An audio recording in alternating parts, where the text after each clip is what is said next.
Yang pertama adalah tinggi badan anak itu lebih pendek daripada anak seusianya.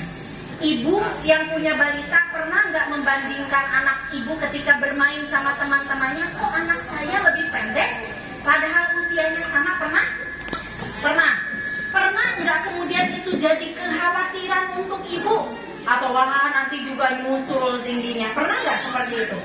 Pernah. Oke, harus khawatir sekarang.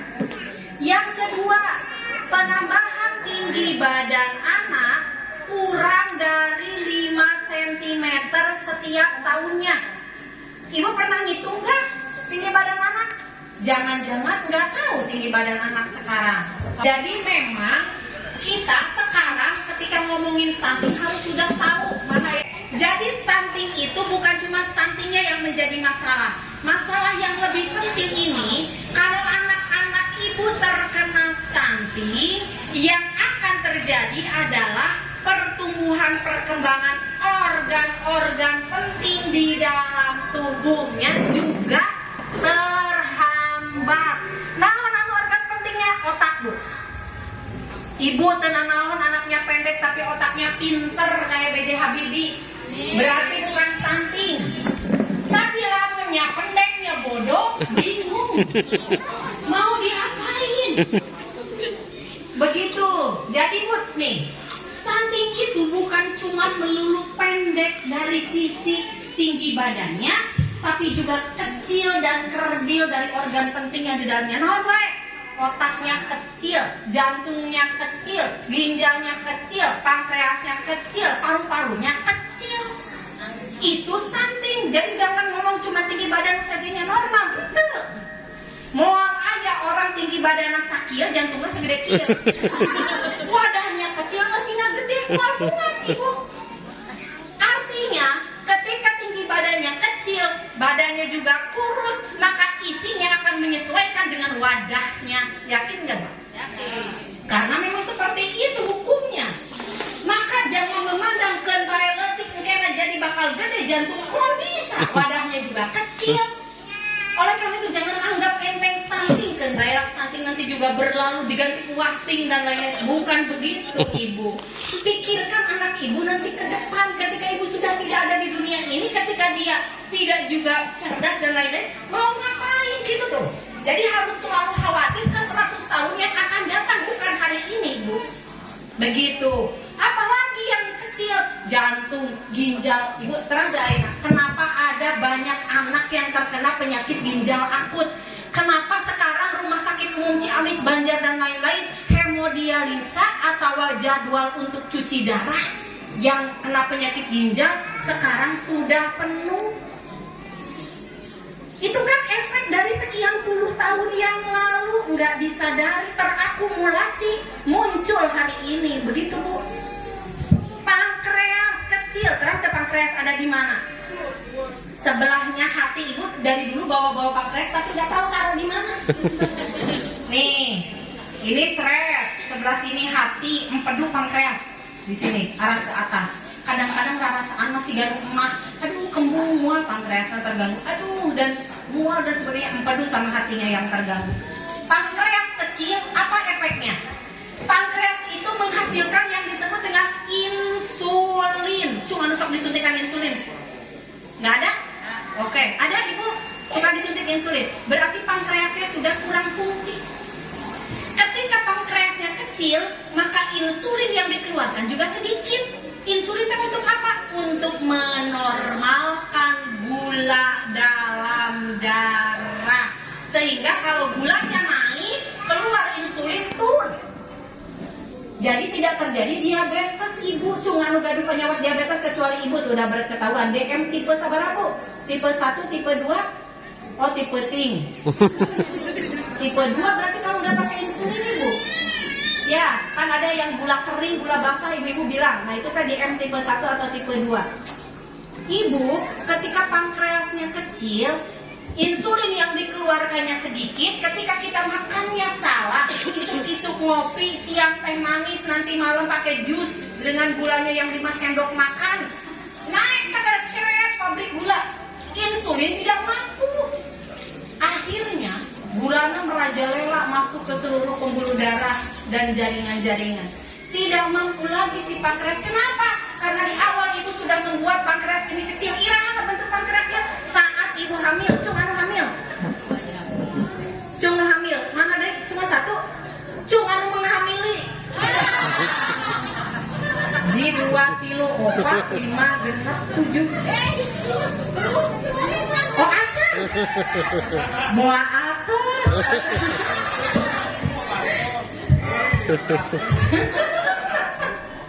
Oke. Nah, ibu ginjal jantung pankreas dibentuk kapan? Dari mulai 8 minggu kehamilan. Hati-hati dengan ibu hamil. Jadi pengasuhan kita akan sangat hebat di usia 1000 hari pertama kehidupan. Mulai iraha 1000 hari teh? Mulai kapan? Dari mulai hamil, dari mulai konsepsi, dari mulai ketemu sel telur ibu dengan sperma dari bapak mimitis set. Hai ayam ketemu ayam. Masuk jadi janin tak mulai dihitung 0 hari terus sampai sabaraha bulan hamil. 9 bulan namun diharikan jadi sabaraha. Matematika salapan kali 30 270 terlulus matematikana balik lagi kelas JSD. Terus setelah itu baru 270 hari kurang sabaraha hari dari karena 730 hari mulai iraha 730 hari teh. Mulai lahir emak sampai kapan? 2. Pernah baca surat Al-Baqarah ayat 100 berapa? Buka dewe. Genapkanlah persusuanmu sampai anakmu berumur 2 tahun. Pintar. Nah, atuh 1000 HP kata apal 2 tahun. Kunaon Al-Quran teh nyebutkan 1 tahun.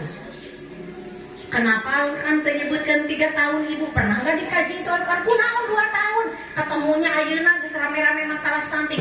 Karena ternyata 1000 hari pertama kehidupan sampai 2 tahun itu namanya golden period, masa emas, window opportunity, jendela kesempatan yang tidak akan terulang 2 kali. Kalewat sudah bu, habis. Begitu, makanya yang ini belum 2 tahun sayangku, ini anak-anak belum 2 tahun, hayu masih ada kesempatan biar anaknya cerdas, biar hebat untuk stunting, untuk wasting. Hayolah bareng-bareng, jangan menyesal di kemudian hari. Ini kenapa jadi rame-rame semua desa, dari dana desa, dari apapun harus ada dana stunting. Tadi kan kata Pak Pendamping seperti itu. Semua orang terlibat, semua lintas sektor pertanian dengan pemanfaatan pekarangannya, dengan penanaman ikan dan sebagainya, gemar ikan dan seterusnya. Kenapa? Karena ternyata di Indonesia setiap lahir anak balita 100 kurang, anu lahir 12 jadi wasting. Nah, hari wasting teh kurus bu, begang, ngalengenyan, begeng, lamun begang mah lebeung, lamun begeng teu lebeung. Ya, kurus kering. Yang selanjutnya 30 orang jadi stunting. Cung, di dia ibu-ibu merasa dirinya dulu stunting. Udah, coba nanti keluar lewat di sini kurang lebih 300 meter terus ditanya Bu Elis ngobrol apa? Namanya. Nah, kita tes stunting padahal. Ya, gitu. Udah nggak inget. Oke, dan 5 adalah kegemukan. Cung, maaf. Disarekan ke ibu-ibu. Kegemukan itu alias obesitas, overweight itu bukan anugerah bu, musibah ayeuna. Jadi orang gemuk itu lebih banyak risiko untuk terkena penyakit tidak menular PTM. Bisa hipertensi, bisa penyakit diabetes dan lain-lain. Jadi kena diet ibu, kena ideal gitu, proporsional. Iya mah ibu acan sanggup mah 2 piring, acan makan san kejo mah, padahal bisa diganti keju, angger we nyarina. Angger tuan, oke. Padahal tadi pagi sudah sorabi 2 tangki. Ya. Pertama, kenapa bisa terjadi stunting? 1 dari remajanya calon pengantin. Remaja sekarang, ibu punya anak-anak remaja? Punya. Karesepna naon makanan? Seblak. seblak level 10 gitu. Terus pesen seblak. Habis seblak naon deui? Generasi aci dan generasi sandwich. Isuk-isuk cilok, berang sedikit cilung, tambah ke atas cireng, beki rada sore cibai, tambah nanti terakhir cilok. Bener nggak Bu? Jangan-jangan nanti ibu kada di sini pulang-pulang tuh mending pusing ngedengarkan ibu kurang nyeblak. Bener ya? Jadi bukan cuma remaja, remakok kieu ya, oke kada seblak ampun. Gitu.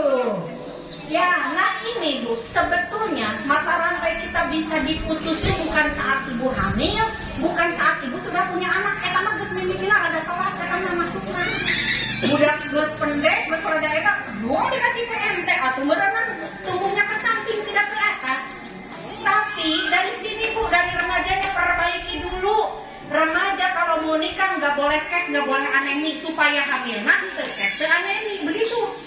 Iya mah remaja kayak anemi nikah kemudian hamil atau beki begang dan muntah-muntah baik atau beki pucet dan tidak makan wae hese dibenerinnya.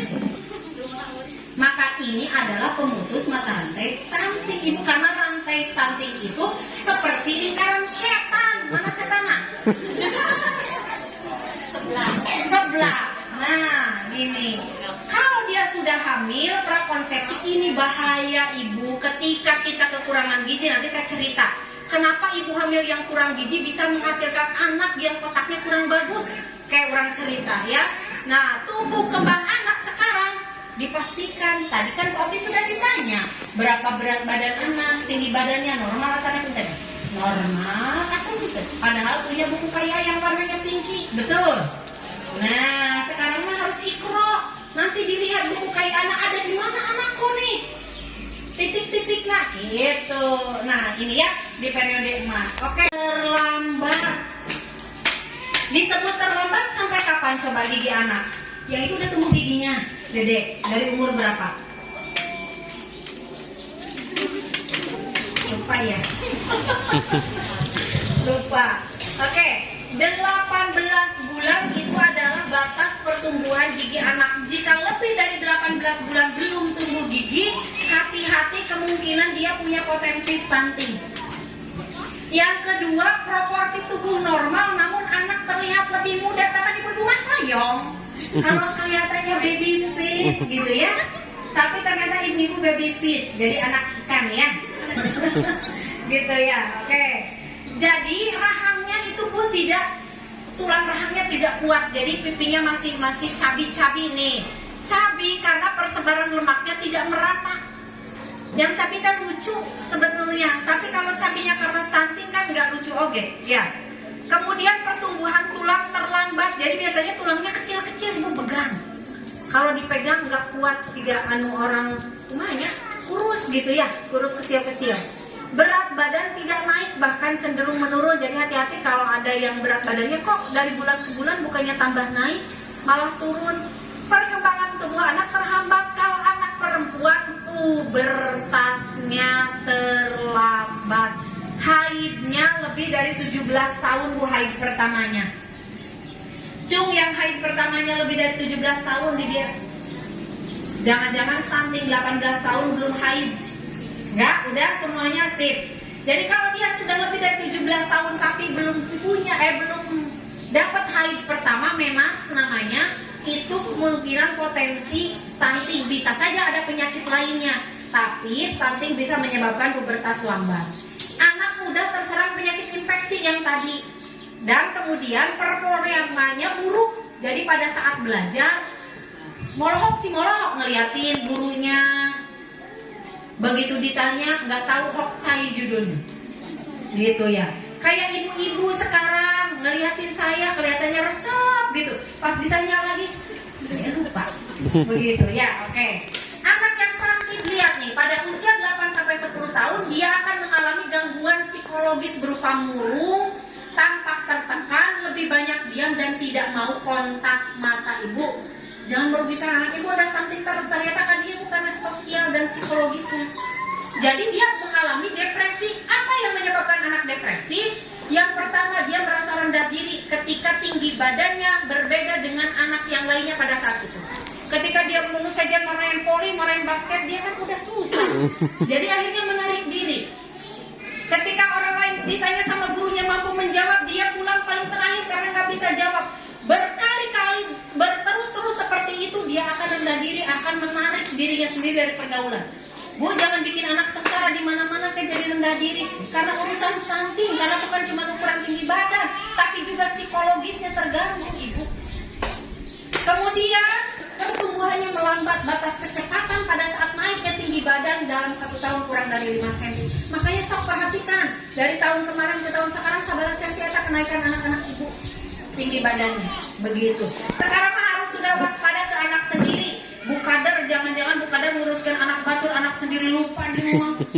Dari posyandu ke posyandu, di BKB, tak posyandu ke pos bindu, engke miluan gerakan PKK dan seterusnya. Anak di rumah lupa, sabaraha tinggi badannya, sabaraha tingkah kepalanya. Betul? Nih, gangguan perkembangan otak nih akibatnya, Bu. Aduh, toswelah, ini mah nomor 1 ya, perkembangan otak mah. Ibu-ibu harus menyesal kalau nanti punya anak tidak mampu berkembang dari sisi kecerdasan. Cerdas itu bukan ngitung matematik, fisika dan lain-lain, tapi menyiasati keadaan pun cerdas. Banyak orang-orang yang tidak lulus SMP kayak siapa yang punya Microsoft, Bill Gates, dan emang dia sampai sarjana S3 dan ente. Ini gangguan perkembangan otak, nanti saya cerita tentang otak. Gangguan perkembangan fisik, gangguan perkembangan motorik. Nih, prestasi belajar. Cenderung gemuk di usia tua, cung nu kieu. Jangan-jangan stunting. Kemudian menderita penyakit degeneratif, hipertensi, terus diabetes dan seterusnya. Nih Bu, efeknya terhadap psikologi anak kurang percaya diri, sulit beradaptasi, mudah cemas, lebih rentan depresi, dan hiperaktif, Bu. Emosinya dia labil. Nih, hiperaktif itu punya anak yang nggak pernah bisa diam. Anaknya teh kecil, kurus, pendek, tapi beribu cil, kedudukan dia nggak mau diam. Disuruh ibu-ibu PAUD, guru PAUD mana? Guru TK, RA, disuruh nyusun menara balok 5, acan G5, agrakeun deui, pindah lagi ke puzzle yang lain. Acan G rapi yang pajal, dia pindah lagi ke menggambar lingkaran, kakarake sapotong lingkaran eureun. Ibu terus nggak ada satupun pekerjaan yang mampu diselesaikan, terus berpindah-pindah dan tidak konsen.